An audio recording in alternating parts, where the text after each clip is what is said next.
This is part 2 of my pictures from my Galapagos vacation. If you want details about when we went and the ship company and all that, see my part 1 video. All right, now we're starting with the animals that we saw, and there were so many of them. I think the sea lions were probably the funnest because they were the most interesting and interested in us for the most part. And boy, were they everywhere. Here are a couple of them hanging out on some benches beside a street in one of the cities. Here's one guy that actually crawled up much higher than you would imagine on the island that he was around.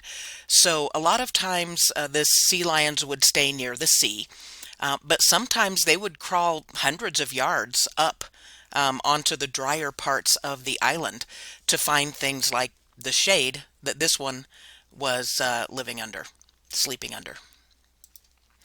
Here are a couple on the docks.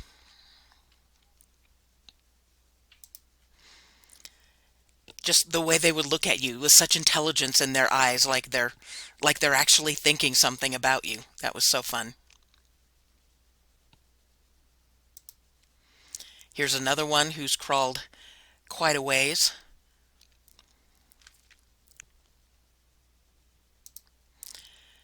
There's one down by the ocean.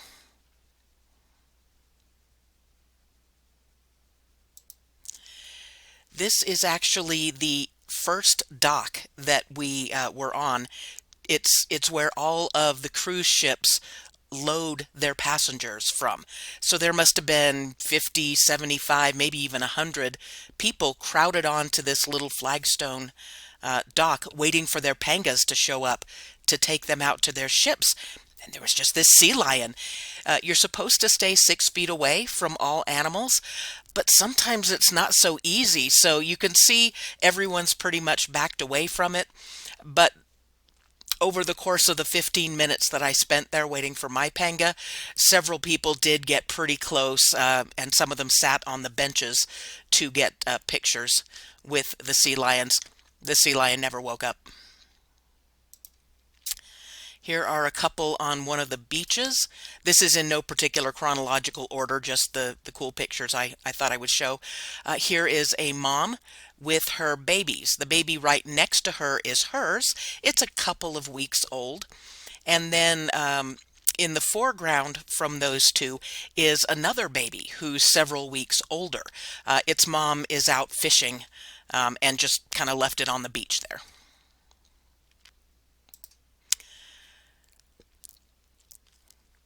They spend a fair amount of time in the sort of the wet sand area. They would get out of the ocean and actually crawl. Well, I'll get to that in a minute. Here's one just about 5 feet up from a river, sitting on a branch. Just sea lion sitting on a branch. It probably got up there during high tide. All right, so here's one doing something that they do a lot. They crawl out of the ocean, they're all wet, and the flies just hang out like crazy on them. They do a lot of itching. But they also, when they're wet, when they're first wet, they roll around in the sand to get a coating of sand on them. And that helps with the flies a little.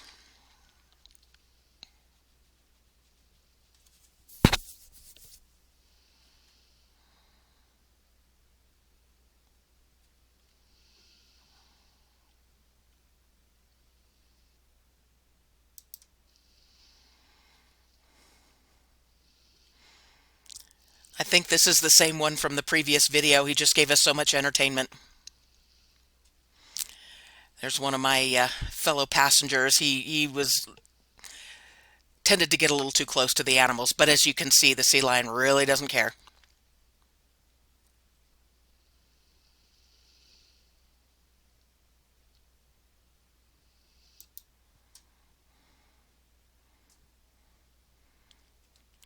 This one seems to have lost a lot of its sand coating. It's been out long enough that it dried up, and you can see that the flies are just making it crazy.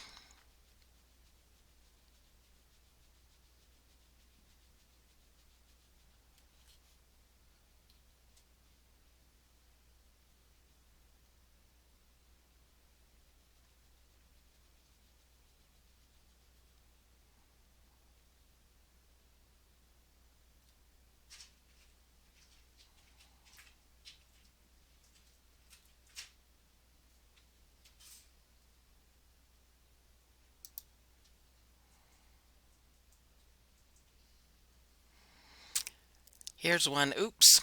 Distracted. It was so easy to get distracted by. I'm trying to get a picture of the sea lion, and oh, look, there's a bird. This one just walked up to one of the passengers, one of my fellow tourists. We thought it was going to go up and actually touch her. Sometimes they do that, but in this case, he just got bored and walked away.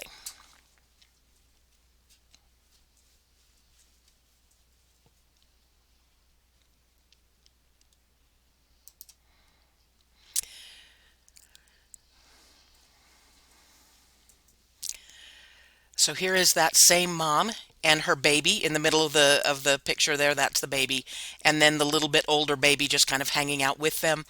It's getting its first swimming lesson. The mom takes the baby out just into the shallows so it can get the experience of getting a little wet. And over the next couple of weeks, she'll take it deeper and deeper and finally out actually swimming and showing it the good fishing places and whatnot.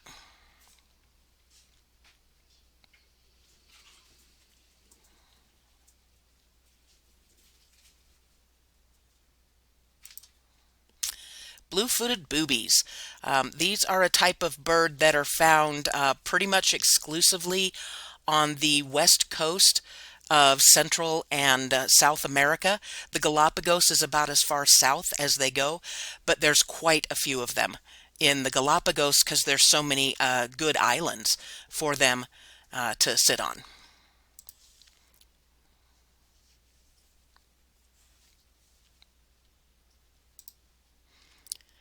Here you can see him showing off his big webbed feet.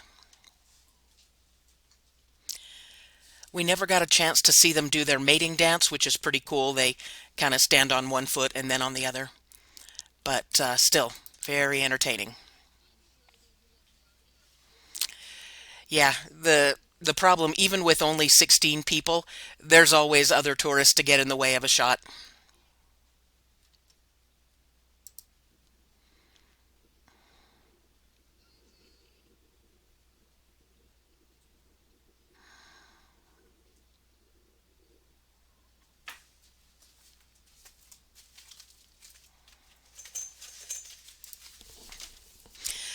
So this was really fun. We actually had, we were coming back from the island that you see in the background, and as we got close to the ship, the panga just raced past the ship, and what are they, abducting us or something? It turns out that someone had spotted this huge pod of dolphins swimming nearby. And told the panga drivers through their headsets, and so we rushed over there to see them. Um, we were there for probably 5 minutes, and I didn't take a video of that whole time, but it was really cool. They didn't do it in this video, but many of the dolphins would surface next to the panga, and as they were going down, slap their tails against the water. We would have liked to stay longer there, even to snorkel for a while there, but again, the government keeps very strict control over this stuff. We had the morning slot in this cove, and we had to get out of there right now because there was another ship that you can't see in this video that was waiting to unload its passengers. And they were actually there for snorkeling, so they totally lucked out. Got to snorkel with the dolphins. Sea turtles. It was hard to get good pictures of sea turtles. We didn't see that many, and they were often kind of deep in the water in areas where it was kind of murky. So these are the best pictures I could get. Sorry, they aren't better.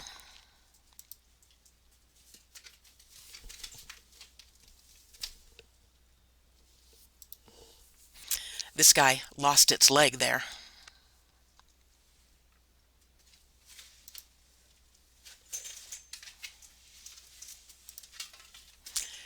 Giant tortoises. Ugh, the giant tortoises were so awesome. You can't really get a feel for how big this one is because it's by itself next to a tree, but I will show you some pictures that give you an idea of the scale of these guys. They can be up to 500 pounds and over 100 years old. Right around 100, the patterns on their shells, so these hexagons, that make up their shells, they have concentric hexagons within them, and those start to wear down around 100 years old. So this guy's not quite 100 from what I can see from this picture. This one's well over 100. You can see there's very few grooves on this one's shell. Here we see one in the path. So many times we just had to walk around all of these things, all of these different animals on the path. Sometimes we had to be super careful not to step on things. Obviously, that wasn't an issue with the tortoise. You're not supposed to touch any of these animals, so if one lies down in your path, you have to walk around it. I heard a story of, they say more than once, the turtles have settled down in the middle of a road in a city and literally blocked traffic. And yes, you're supposed to just wait till they move, but people will usually, when that happens, they'll get out and try and shoo the tortoise off to one side, or even get a couple of big guys and pick it up and move it off the side of the road. You can't stop traffic. Here is an island with a bunch of giant tortoise nests. Each of these depressions here is a nest holding probably several dozen eggs. We weren't allowed, because there were so many nests and they knew that, we weren't allowed to go above the high water line here. So where the sand is wet, we weren't allowed to go above there. And there were a couple of groups here while we were, and the naturalist guides for each one were constantly running after tourists and telling them, no, stay down in the wet part. We did explore more of the island. There's a path behind me in this picture where there's no nests, and we were allowed to go up and get onto the island proper. Here is the beginning of that path, and you can see, even so, a tortoise decided to lay some eggs here, so someone put a little rock marker, some rock markers out there to keep people from stepping on it. Here is one of the several museums that we visited on this trip. They had 4 turtle shells out there specifically for people to touch and play with. And here you can see our guide Frederico holding one of them up. Frederico's not a very tall guy, maybe 5'6", but still you can see those shells are huge. They actually encouraged people to get in them as if they were, to pretend they were tortoises. My husband wasn't listening when they told him how to get in, which is through the front.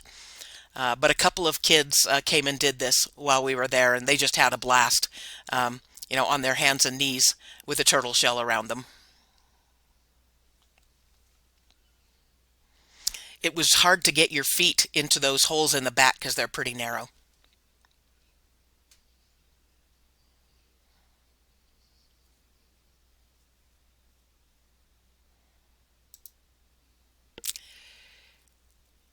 Here is one of the training camps at one of the museums where they have a